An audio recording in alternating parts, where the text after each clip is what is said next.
Hi everyone, hope you're doing well from wherever you're watching this channel, depending on the time zone. Now, Prophet Dr. Samo Mtishiby has finally spoke to the issue of Shakahola and that man, Pastor Mackenzie. According to Mtishiby, he is very clear that Mackenzie is a bomb that if not well handled, it might blast. And if so, then many people are going to be exposed in this country. According to him, Shakahola is not just any other place.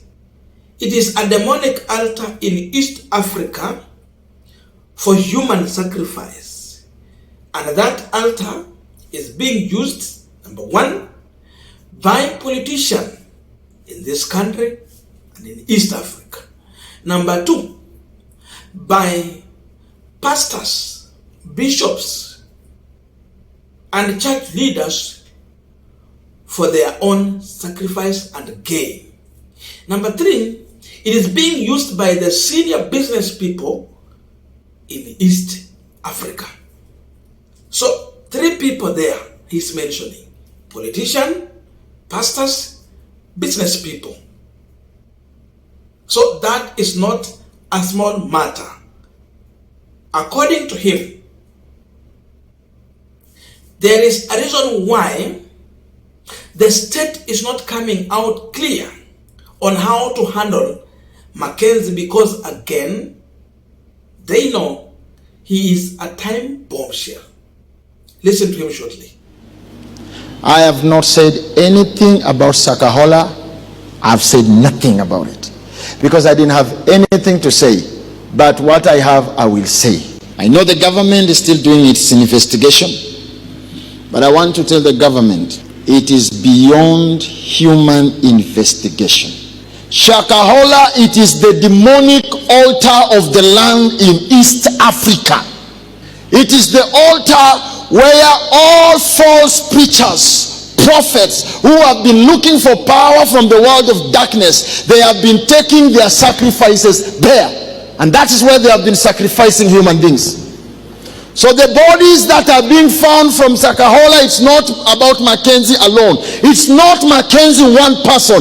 There is no way Mackenzie one person can kill over 100 people and people don't know.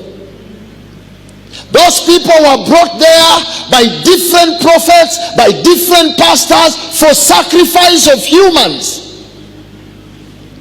And so those graves were just put there, ready. And each grave, when it reached a certain level of bodies, it could be buried. The people who are found in the forest and the people who are found in the forest fasting, they were not fasting. Those were people, especially children and women, they were people who were possessed demons. And so they were put there for demons to use them sexually, spiritually, and blood-sucking spiritually. And it's so painful that some of these pastors, they have big churches performing miracles at the cost of human bloods. Mackenzie, you know all the people because you are the priest of that place. Name them, call them by names because you know them. I knew it was just a matter of time. God will reveal either in one of us what was happening in Shakahola. And so many names of pastors, so many names of bishops. If Mackenzie start naming them, some people will not believe. That's why the government has been bribed by these people and is receiving a lot of money to protect them. And that's why the government has put off the media from reaching Shakahola and other people. Because if people get into Shakahola thing, the church is going to be amused. And the shame that is going to fall upon some bishops in this country, some bishops in East Africa, some major prophets in East Africa, some powerful evangelists in East Africa. It's going to be an amazing. Because Shakahola was not a land. Shakahola was not bought by Mackenzie alone. Mackenzie was the person on the front line. Hayo yalikuwa madhabahu ya kutoa kafara kwa watu ambao wana mashirika na ufalme wa kuzimu, na majority yao ni wanasiasa na wahubiri. The people involved there are politicians, preachers and great businessmen. That is where they were going to sacrifice humans. Now we are continuing with the Punchline discussion, but just a quick request for those who are watching and you are not subscribed, please consider subscribing. To the returning subscribers, I must say thank you so much, and again to all our viewers, please give this video a thumbs up. Thank you so much, and back to this discussion. Now, I was reading comments in one of the previous video, and I saw one of our viewers asking a question: why is it that Mackenzie, who is the main suspect in Shakahola mass killing, has not been allowed by the state to appoint his observer at the site where they are exhuming the bodies and during the autopsy? Hakuna mtu yoyote who is representing Mackenzie in these two matters, mahali pa kutoa mili na pale penye wanafanyia autopsy. And the state want to build a case that will pin down that Mackenzie man. According to our viewer, it means the state is compromising this situation so that when they will be presenting that case before a judge, that case will not be that much strong, because Mackenzie will have a scapegoat. Just because of small things. He did not have anyone representing him during that time. To some extent, it is making sense. This makes many people to raise so many questions. What is the interest of the state in a Mackenzie activity at Shakahola? When Dr. Sam Mtishiby is talking about this issue, bringing in politicians, then you wonder, where was Mackenzie getting courage to tell people when he was leaving that police station for a mention in the court? Aliambia watu nini? Kitawaramba. He had courage to say so. Today he is in custody, but he has the courage to say that they are not being treated well in terms of being given food. He still has that courage. Who is giving him that courage? It raises question why the state decided to block the media from accessing that Shakahola site. Ukishatoa media, inamaanisha you are now denying Kenyans the right to information. They will not be informed about the activities taking place in Shakahola. Up now, we are in darkness because the media, which is the eye of the people, has been blocked from bringing out information to tell the story of Shakahola. So we don't know what the state was doing while the media was kept off. When Kindiki came, the first thing, the human rights organizations were blocked.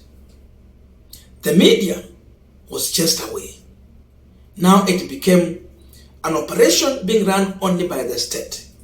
Curfew was announced, dark to dawn.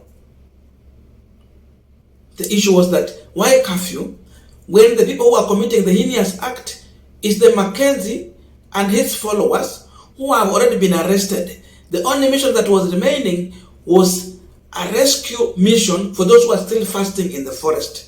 So you needed the locals to be there, to be part of the rescue mission, to walk in that forest, because it's a big forest, 800 acres, that's huge. Instead, they were blocked, they were restricted. it tells you that there is something the state is trying to hide. Why is it that when the bodies reached 100 in number plus, the state stopped announcing, and therefore people do not know what was, they don't know what was happening from that time. It is almost 14 days. We don't know. Hatujui. The numbers went down. It explains what Dr. Samo is talking about. It explains it.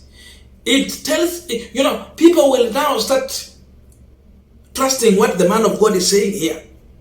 You try to compare what is happening in Shakahola, how the government is trying to operate, how the government is restricting people from this thing. Then you bring in the issue of politicians, wanasiasa. So because of that, you will hear, you can easily conclude and say that when you talk about big business people, these are people who have means. These are people who even have say in a government, because they can sponsor anyone. There are people who are running companies. They employ people. They have a say. So it's touching on business people, politicians. These are people who have means and say.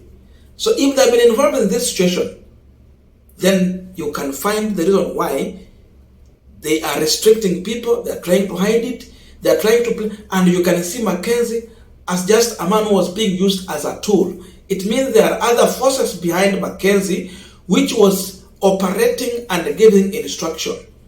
So Mackenzie alikuwa ni priest wa Shakahola, priest of doom.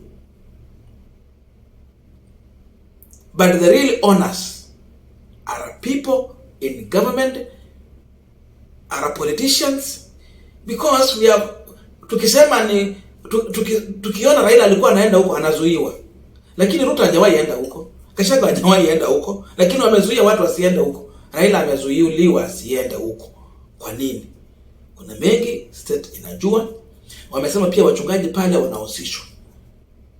We will wait and see way forward, but you can find a reason in what Professor Dr. Sam Mtishiby is talking about.